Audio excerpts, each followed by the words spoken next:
Bom dia a todos. Bom dia. Agradeço a Deus a oportunidade do trabalho, o convite e a confiança aqui da Casa do Caminho. É a segunda vez que estou aqui com muita alegria. Hoje veio até a família. E o tema dessa nossa manhã é cuidar do corpo e do espírito, que está lá no Evangelho segundo o Espiritismo, no capítulo 17, que é o capítulo Sede Perfeitos. E aí, sempre que eu tenho um tema assim, eu gosto de ver o capítulo inteiro, que é onde a gente vai refletindo e vai tirando de cada palavrinha, o máximo de conhecimento que a gente pode tirar. E cada vez é uma surpresa que a gente torna a ler e você vai, parece que você não tinha lido, você vai aprendendo uma coisa nova.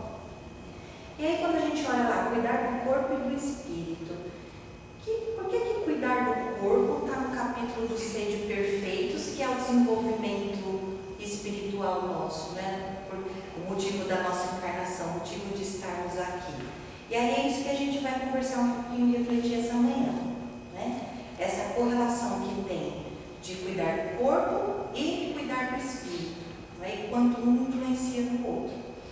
Então, quando a gente vê lá o capítulo 17, Sede Perfeitos, nós temos, ele vai trazer para a gente os caracteres da perfeição, o homem de bem, que é o trecho do livro do Evangelho segundo o Espiritismo mais lindo, mais iluminado, que eu gosto muito de ler, que é o nosso caminho, que é o modelo, a receita está ali, Se não entender mais nada, não quiser ler esse e tenta trabalhar todo dia um pouquinho nesse caminho, que é o caminho que Jesus nos trouxe, o homem de bem. Aí ele fala para a gente dos bons espíritas, aí ele traz para a gente a parábola do semeador. Aí lá na instrução dos espíritos ele vai falar do dever, da virtude, superiores e inferiores, o homem no mundo, e aí vai encerrando o capítulo falando do cuidar do corpo e do espírito. Então, para a gente até entender bem o cuidar do corpo e do espírito, vamos passar um pouquinho o que esse capítulo trouxe para a gente, que depois a gente vai precisar lá no final, quando a gente for ajuntar tudo. Então, lá nos caracteres da perfeição, a principal mensagem que vem, que o livro traz assim para a gente: mas eu vos digo, amai os vossos inimigos, fazei o bem aos que vos têm ódio, e orai pelos que vos perseguem, e caluniam. Então, com essa máxima, Jesus vai nos mostrar o caminho, Ele nos deu um modelo a seguir, Então, ele traz esse modelo para nós e que nós nos esforcemos para atingir essa perfeição, Essa perfeição relativa que nós podemos ter como encarnados aqui no planeta de provas e expiações, E aí até esse capítulo ele traz para a gente, Ele vai falando o seguinte, que a essência da perfeição é a caridade, pois a caridade, ela já contempla, ela já junta todas as boas práticas de virtudes que nós precisamos desenvolver. Então, ela coloca para a gente, e o Evangelho sempre coloca isso para a gente, que a caridade é o caminho. A caridade é o meio concreto que a gente pode exercer e construir esse homem de bem, essa evolução, esse nosso desenvolvimento. Então, ela é um instrumento que a gente pode ir concretizando essa construção interna, esse nosso desenvolvimento. E aí também traz para a gente assim, o impacto dos vícios, Porque qualquer tipo de vício, ele altera a caridade, pois os vícios nascem do egoísmo e do orgulho, que são as duas grandes chagas da humanidade. Então, todos os nossos males, as nossas dificuldades, os sofrimentos, quando a gente vai ver lá no finzinho, na raiz, tem sempre a questão, o egoísmo, e o orgulho. Então, que fiquemos atentos aos vícios, E também ele fala o seguinte, que o grau da perfeição está na razão direta da extensão do amor ao próximo. Então, quando Jesus traz essa máxima, para nós amarmos os nossos inimigos, fazer o bem a quem nos tem ódio, orar pelos que nos perseguem e caluniam, O grau dessa perfeição que a gente vai desenvolver e vai evoluir está na extensão do amor ao próximo. Então, quanto mais eu conseguir expandir o meu amor ao próximo, Como? Colocando em prática todas aquelas virtudes que o homem de bem traz para a gente lá no capítulo, E aí,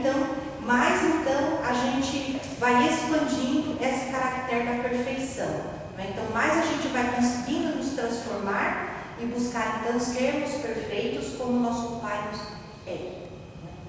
Então ele contextualiza para a gente toda essa característica da perfeição, essa perfeição relativa, né, que podemos ter no nível que nos encontramos.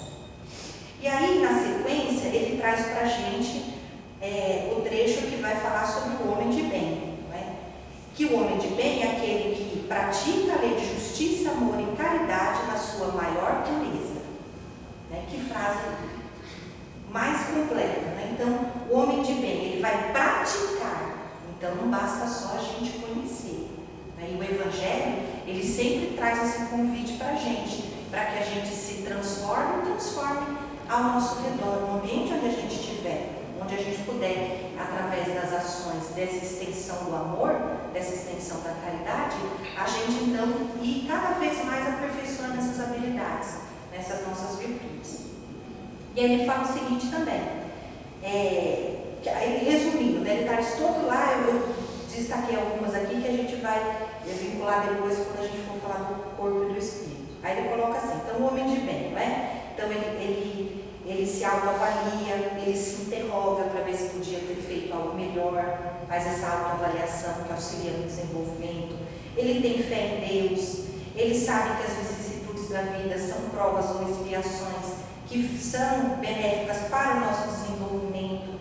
O homem de bem faz o bem pelo bem, ele encontra satisfação nos benefícios que distribui, ele pensa nos outros antes de si mesmo, é bom, humano, benevolente, não tem ódio, nem rancor, nem deseja vingança, tem a caridade como guia. E esses aqui são alguns. Esse capítulo vai enumerando várias virtudes que contemplam ali o homem de bem. Né? E aí ele encerra falando o seguinte, né? Que essa não é a lista completa. Então a gente vai lendo, né? Aí quando você fala assim, essa não é só isso, tem mais ainda. Mas ele fala o seguinte, se a gente se esforçar para possuir essas, já estaremos no caminho. Né? E só essas aqui já dá bastante trabalho, requer bastante transformação. Né? E aí na sequência que eles falou então para a gente os caracteres da perfeição, ele falou sobre o homem de bem, ele vai tratar sobre os bons espíritas. Né? Então é um capítulo que está falando de ser perfeitos, então ele veio falando que a perfeição, veio falando então o homem de bem, que vai abranger várias dessas virtudes, né, da perfeição, e vai falar então dos bons espíritas. Aí ele traz o seguinte, que o espiritismo bem sentido, então não é só conhecido, né, quando a gente não só compreende, mas a gente sente, a gente deixa tocar o nosso coração. Até o capítulo ele fala, ele traz assim, o espírito é aquele que permitiu que a doutrina, que esse conhecimento que chega dele realmente toque o seu coração. E aí promova essa transformação, promova a reforma íntima. Então ele coloca assim, que o espiritismo bem sentido conduz aos resultados do homem de bem. Então os conhecimentos da doutrina espírita vão nos ajudar a ter o entendimento e o esclarecimento para que a gente então vá construindo esse ser humano de bem, não é? Que Deus nos criou para ser. Ele facilita, então conhecer o Espiritismo, ele facilita a compreensão e a prática da moral do Cristo. Então ele explica para a gente nesse trecho do livro que o Espiritismo não veio criar uma nova moral, mas veio dar entendimento e compreensão na moral cristã. Então veio nos esclarecer o Evangelho, a palavra de Jesus veio nos trazer. E ele fala o seguinte também, que os bons espíritas, o Espiritismo, ele tem a clareza na sua essência, e por ser claro, ele não dá viés de má interpretação. Então, quando fala assim, que muitos acabam não só buscando conhecimento e não colocam em prática, que isso não é um defeito da doutrina, não é uma falha da doutrina, e sim da condição moral de quem está interpretando, e não da doutrina, porque ela é clara, ela é direta e objetiva. Ele coloca assim, para seu entendimento, da doutrina essencial, é preciso um certo grau de sensibilidade, maturidade moral.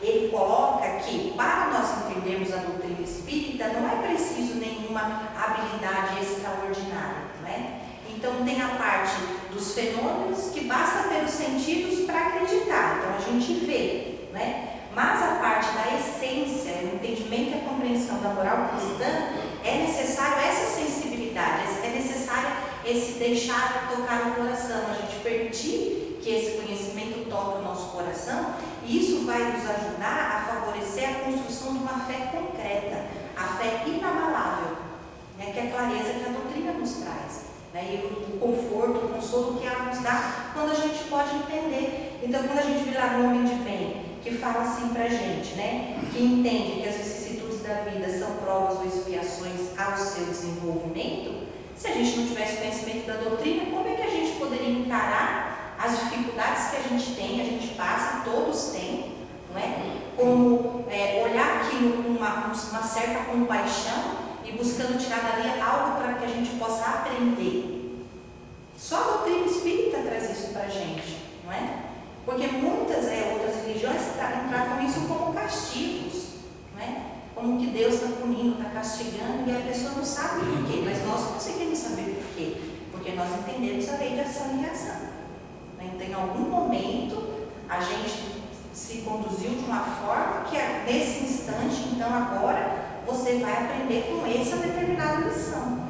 Sem a doutrina espírita, a gente não teria essa compreensão, aí não teria essa tranquilidade, essa serenidade da vida, que a doutrina nos ajuda a encontrar. Ainda mais nos tempos que a gente passa hoje em dia, cada vez mais turbulentos, né?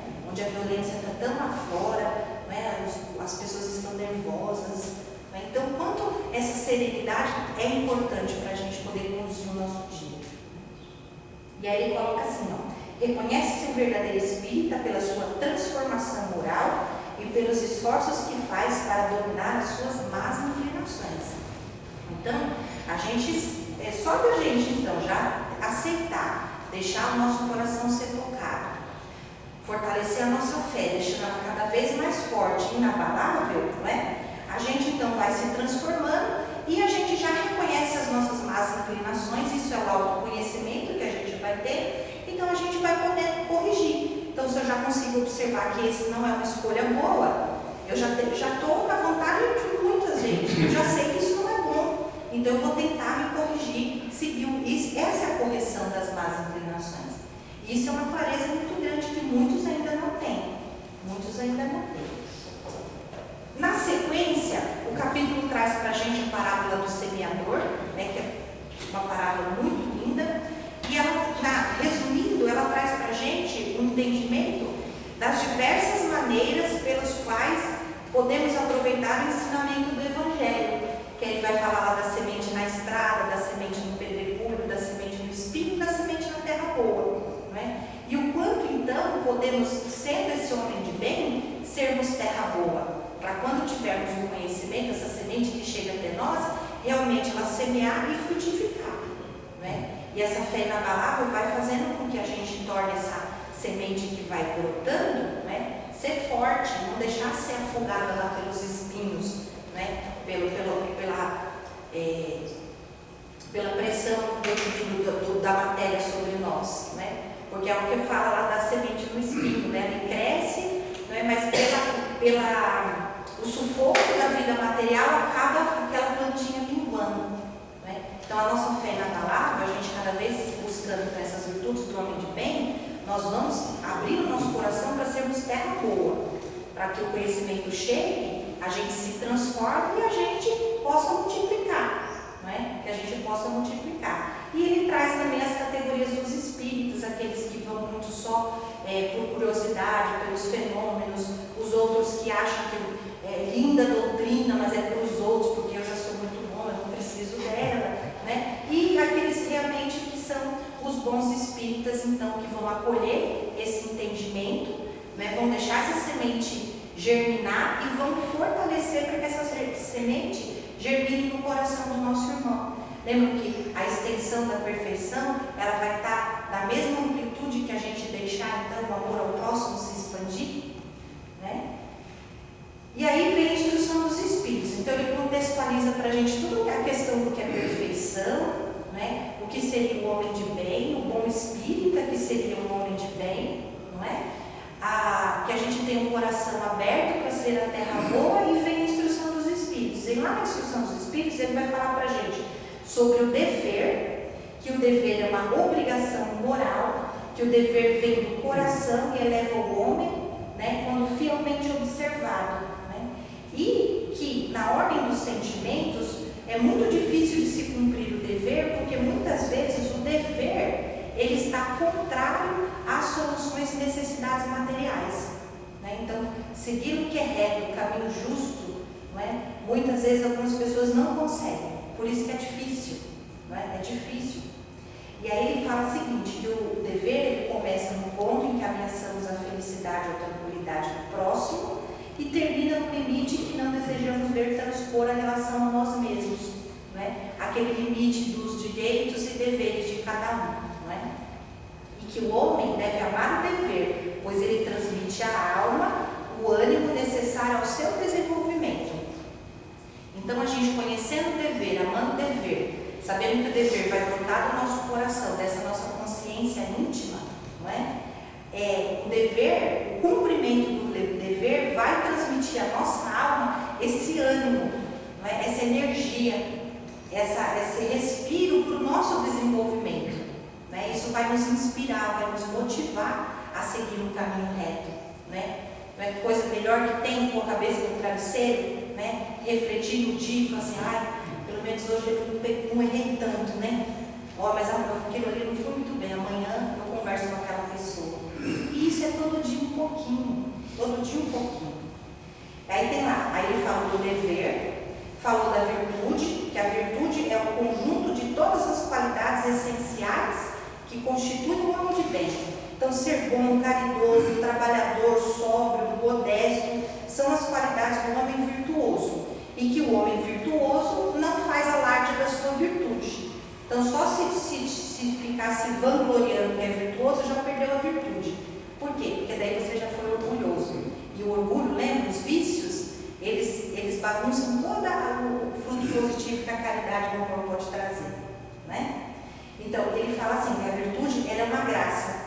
Então, quem faz alarde da sua virtude não é virtuoso. Afastai o vosso coração o sentimento do orgulho e da vaidade, né?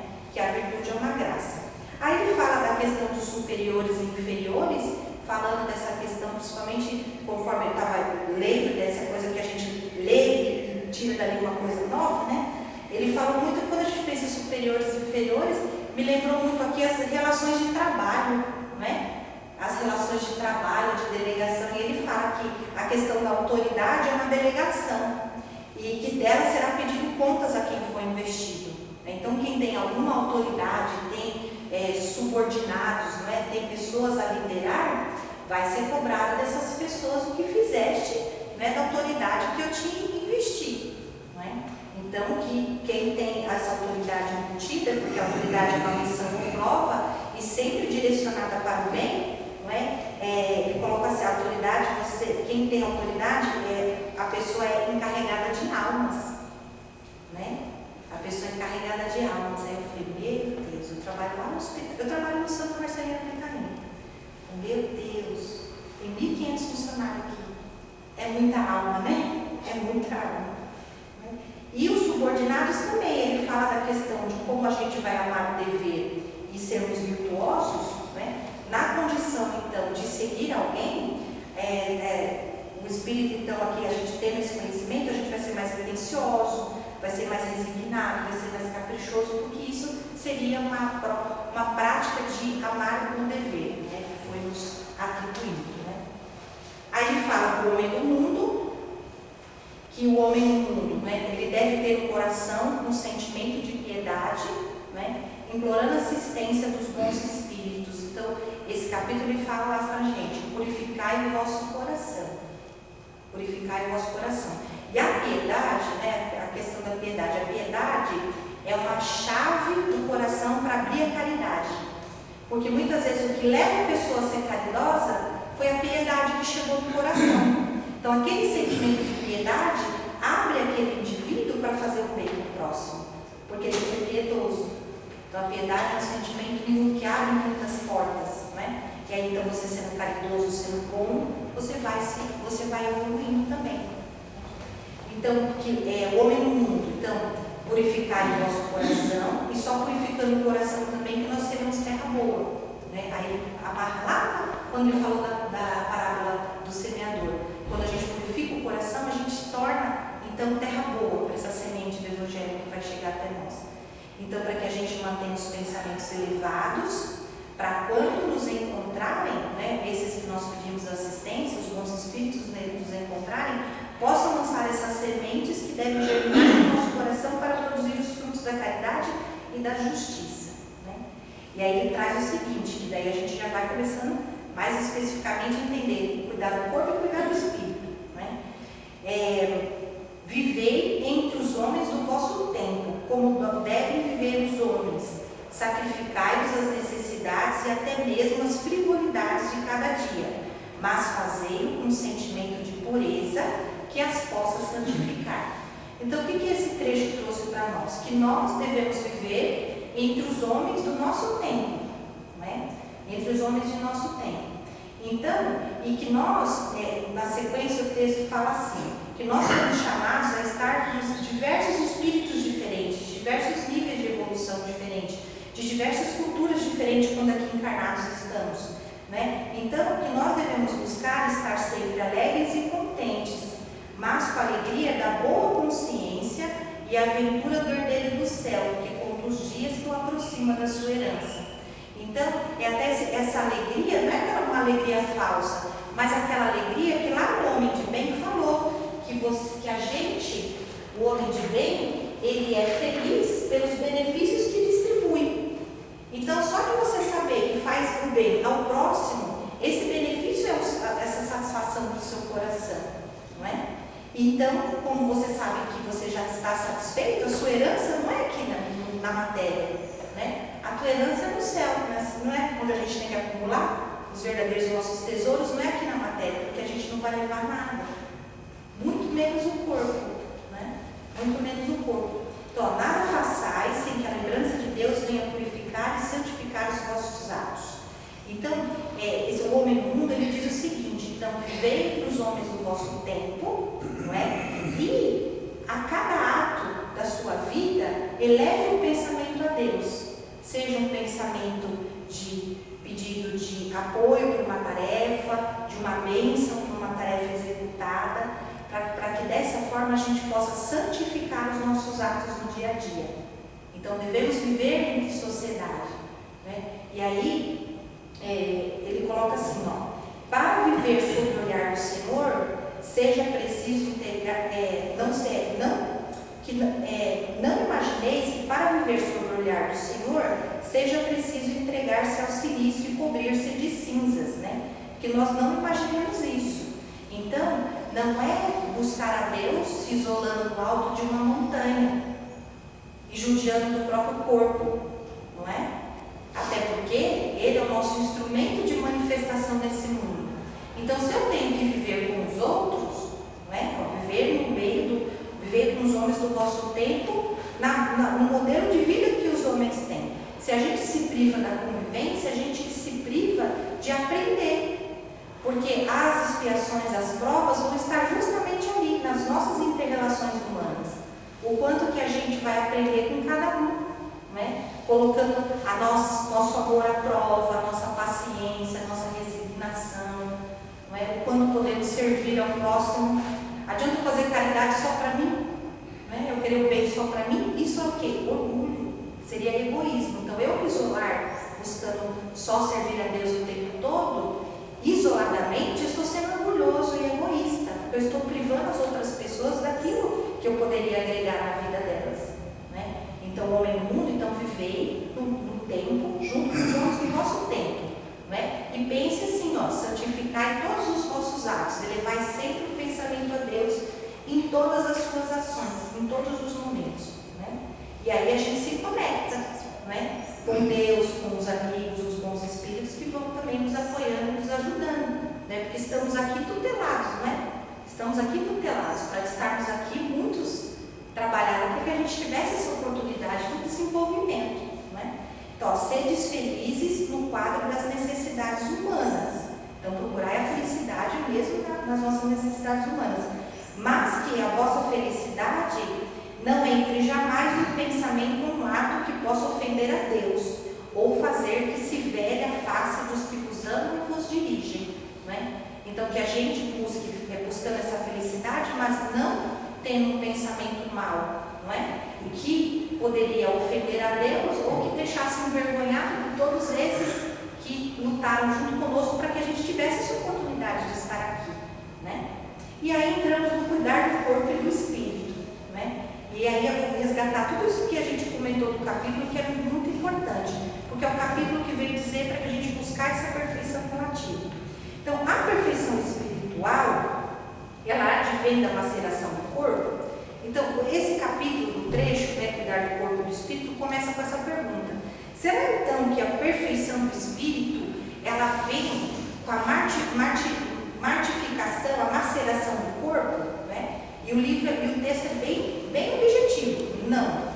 Né? Não é judiando do corpo, não cuidando do corpo, que você vai deixar o espírito perfeito. Pelo contrário, é preciso cuidar do corpo, pois ele infere sobre a alma de maneira muito importante, pois ela reside no corpo.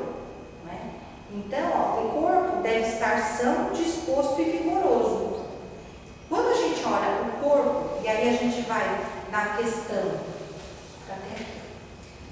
do livro dos Espíritos, que vai tratar no capítulo 2 da encarnação dos Espíritos, né? Que vai explicar para a gente o corpo, o perispírito e o espírito, né? Que eu vou ter então encarnado, a alma é o espírito encarnado, e o perispírito é o canal de comunicação, é como o nosso espírito se manifesta nesse mundo material que é a escola, que é a nossa prova, que é a nossa oportunidade de espiar e aprender.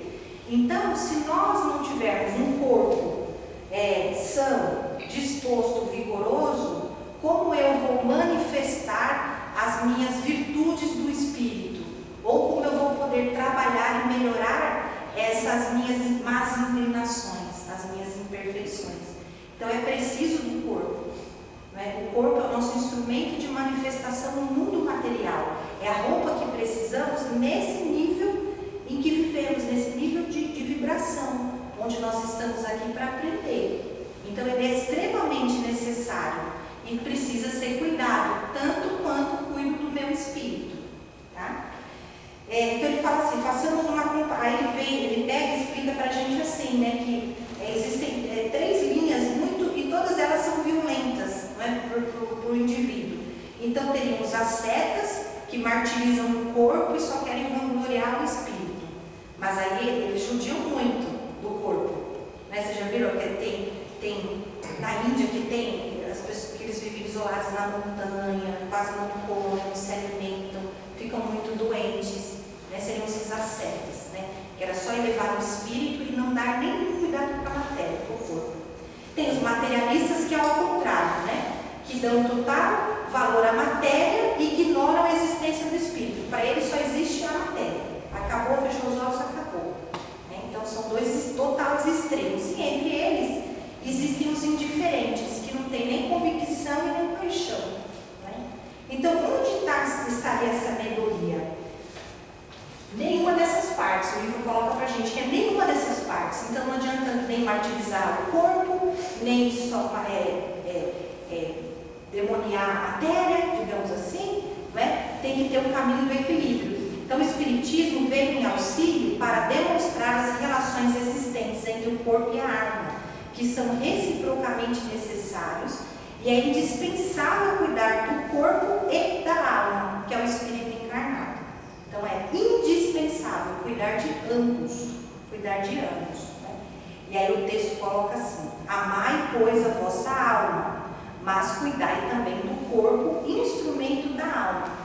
Então a gente desconhecer as necessidades de cada uma, né? A gente não reconhecer as necessidades do corpo e as necessidades da alma, não é? É a mesma coisa que eu negasse a natureza e desconhecesse as próprias leis de Deus, que é o que o texto veio explicar para a gente. E aí, resgatando o que eu comentei com vocês, lá no livro dos Espíritos, né, na questão 134, que é o que é a alma, aí ele vai explicar toda essa questão do corpo, do perispírito e do espírito. E ele fala o seguinte também, já na questão 136, que o corpo pode ter vida orgânica sem ter uma alma, mas a alma não consegue habitar um corpo sem vida orgânica. Então, se nós não cuidarmos do corpo a ponto que a vida orgânica se esvaia, eu estou fazendo com que o meu espírito volte antecipadamente do período que Deus havia me dado de experiência. Porque o corpo, ele pode ter uma vida orgânica, mas sem a vida orgânica num corpo, a alma não tem como habitar. Então, olha a importância da gente poder cuidar do corpo. Não é? Por meio do perispírito, o espírito age sobre o corpo e vice-versa. Não é? Então, como seria essa questão dessa... Gente, vejo passar, 9h30, tem mais 10 minutinhos? Para o perispírito, né, como que é essa inter-relação, né, do que o perispírito influenciaria a matéria é um espírito, né? E aí eu fui tentar responder essa pergunta para tentar ficar claro. E aí, quando a gente fala, ele vem na questão 196 do Livro dos Espíritos, que é o livro 2º, capítulo 4, Pluralidade das Existências, ele pergunta assim, ó: só podendo o espírito melhorar-se pelo sofrimento e as tribulações da existência corporal, segue-se que a vida material seria uma espécie de crivo ou depurador, pelo qual deveriam passar os seres no mundo espírita para que cheguem à perfeição? Aí vem a resposta: sim, é bem isso. Eles melhoram através das provas, evitando o mal e praticando o bem, não é? E aí, na 196A, ele vai perguntar da influência do espírito, não é? Se o espírito influencia a matéria, ou se a matéria influencia o espírito. Aí a resposta é bem curtinha, né? Às vezes eu leio o Livro dos Espíritos e as perguntas, elas vão é a metodologia, né, que Kardec usou. Então ele vai escrevendo, vai perguntando. Eu acho que às vezes os amigos que perderam a paciência, ele dá umas respostas assim, pá, né? Que tipo assim, ó, teu espírito é tudo, ponto. Teu espírito que influencia a matéria. Aí eu busquei, mas não, antes falava que é vice-versa. Então, como que seria essa influência da matéria no espírito? Através das percepções, o efeito do que o nosso corpo, matéria, percebe no nosso mundo material e o nosso espírito então sente. Então, essa é a conversa, né? Que o espírito influi, porque quando a gente fala da definição do corpo, né? Então eu tenho o espírito, a alma, né, que vai então ocupar, vai habitar um corpo. A influência do corpo sobre o espírito é justamente as percepções que a matéria vai nos dar no aprendizado do espírito. Então é um instrumento de uso, é a ferramenta que o espírito tem para aprender, não é? Para sentir aquilo então que eu me senti satisfação, aquilo que eu senti um remorso, e através desses sentimentos o espírito então vai definir então as suas más inclinações, as suas virtudes e vai trabalhando sobre elas. Então essa percepção do mundo material que o corpo nos dá é fundamental para o aprendizado e desenvolvimento do espírito, não é? E quando a gente fala que o espírito influi sobre o corpo, não é? Porque quando aí até tem um trecho do livro que eu encontrei pesquisando o assunto, no livro Ação e Reação. Ele traz para a gente uma parte que fala sobre o capítulo 19, Sanções e Auxílio, né? E recomendo que quem tiver o livro puder ler, né, ou dar uma olhadinha na internet, que ele é um pouquinho extenso. Mas ele traz para a gente, é muito bonito esse trecho. Ele está explicando, eles trazem ali para o momento, né, na presença ali com o André Luiz, né, ele coloca assim, ó: enquanto prelecionário fora colocada a singular escultura, uma estátua notável reproduzindo o corpo humano. Então eles estavam ali numa aprendizado, numa situação, e foi trazido a ele um modelo do corpo humano. Aí ele vai traçando o coração, o nervo, e aí ele dá uma importância sobre as glândulas, sobre o sistema hormonal do corpo, dá todos os detalhes do funcionamento, o desenho, a construção desse corpo para o espírito que vai habitar, não é? E aí traz para a gente o seguinte: esse espírito que vai habitar este corpo, ele influencia na construção desse corpo, não é? Porque dependendo das expiações ou das provas, é no corpo material que vão ser definidas determinadas ocorrências, situações situações que vão ali automaticamente ser a prova da pessoa, as limitações. Então ele coloca, deixa eu achar aqui o trechinho para a gente, quer ver? Habitualmente convidamos a atenção de nossos internados para os veículos de nossas manifestações. Então é o Druso aqui, o instrutor Druso, né, ele explicando. Então ele levava lá os alunos, né, os tutelados, para observar, né, a construção desse veículo da manifestação, que é a construção do corpo, mostrando-lhe, quando possível, a correspondência entre nossos estados espirituais e as formas que nos servimos. É indispensável compreendamos que todo o mal para nós praticado conscientemente expressa de algum modo lesão em nossa consciência, e toda lesão dessa espécie determina distúrbio ou mutilação no organismo que nos exterioriza o modo de ser. Então, aí na hora que eu achei esse capítulo aqui, eu li ele todinho, depois ele vai falando, né? Só então vejam só, nós temos que cuidar do corpo e cuidar do espírito.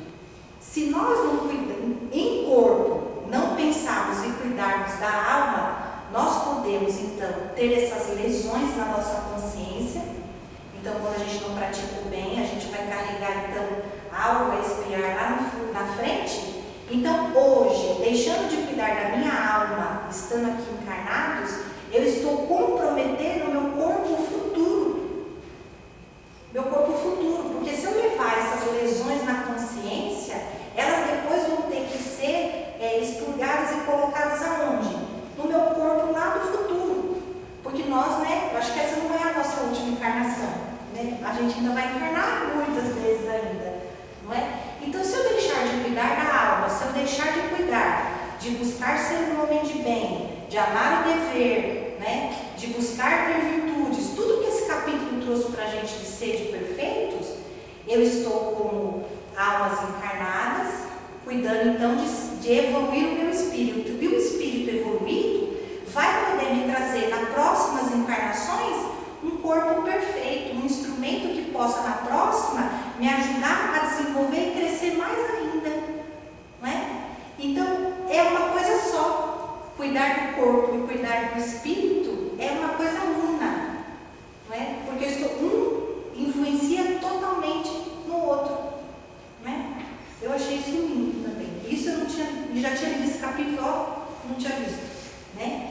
Então, o corpo permite a manifestação da alma, os aprendizados, as lições, as nossas experiências, são todas sentidas com o corpo, então permite que o espírito aprenda, não é? É nosso instrumento da manifestação. Durante a experiência corpórea, se eu não buscar ser perfeito como nosso Pai é, eu não consigo gerar um bom futuro, né? Lei da ação e ação. Logo, eu posso comprometer o meu espírito está lesionado e eu vou ter que isso vai ser impresso no meu corpo futuro. Então, os sofrimentos que ele enfrenta, então os sofrimentos que o espírito enfrenta são sempre consequências da maneira como viveu na Terra, não é? Que aqui a gente está para aprender, mas aí a gente dá umas escorregadas, né? E aí tem que reaprender, né? E pela lei da ação e ação, então, o nosso espírito vai imprimir lá na nossa alma algumas essas lesões vão ser impressas lá, né? E lembrando que o corpo, né, o perispírito é a vida orgânica, é a quintessência da matéria, mas a vida intelectual e moral, ela é definida pelo espírito que ocupa aquele corpo, tá? E não a matéria, a vida orgânica que está lá. Tanto que a alma não pode habitar um corpo que não tenha vida orgânica, né? Na questão do Livro dos Espíritos também, para ajudar a gente a entender esse ponto, tem a questão 335, que fala sobre o retorno à vida corpórea. Também traz muitos pontos. Então, quanto mais ligados, apegados à matéria, mais esse sofrimento eu tenho para me readaptar à verdadeira vida, que é a vida espiritual. Então, que nós podemos, ao longo da nossa vida material, ter e construir esse desapego e favorecer essa nossa transição sem muitas dores, né? Porque não é que a dor vai ser impressa no espírito, mas o espírito, lembra que ele usa o corpo para perceber e sentir, ele leva esse sentimento, né? Mas espírito, a alma, ela não é deteriorada pelas mesmas energias que deterioram a matéria. Né? Então, um ser que teve uma queimadura, ele pode sentir a dor da queimadura, mas ele não está lá. A alma dele não está sendo deteriorada pelo fogo como o corpo foi. Né? Então, traz bastante isso. Né? Então, coloca que o corpo, né, é o grande tesouro que nós temos. Né? Então, pela escolha do livre-arbítrio, o indivíduo pode se desligar da matéria, do apego, conforme ele vai sendo menos apegado à matéria. Quanto mais ele vai se purificando, quanto mais ele vai sendo terra boa, quanto mais ele vai purificando o coração, sendo piedoso, exercendo a caridade e agregando as virtudes do homem de dentro. Acho que é o nosso tempo, né? Então, essa era a mensagem da nossa manhã, né? Então, tem depois voltar para ter passado para a Roseli, só um trechinho depois para vocês lerem, do Pai Nosso, capítulo 12.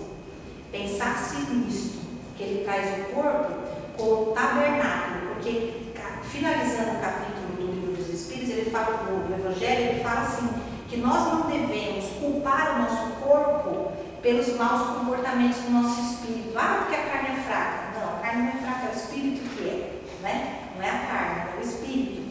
Então, que a gente não condene o nosso corpo pelas nossas imperfeições, porque o corpo ele só é manifestação orgânica. Toda a nossa manifestação intelectual e moral vem do espírito. Logo, o corpo não é culpado por nenhuma vicissitude nossa, por nenhuma má inclinação nossa. Tá? Isso está no nosso espírito.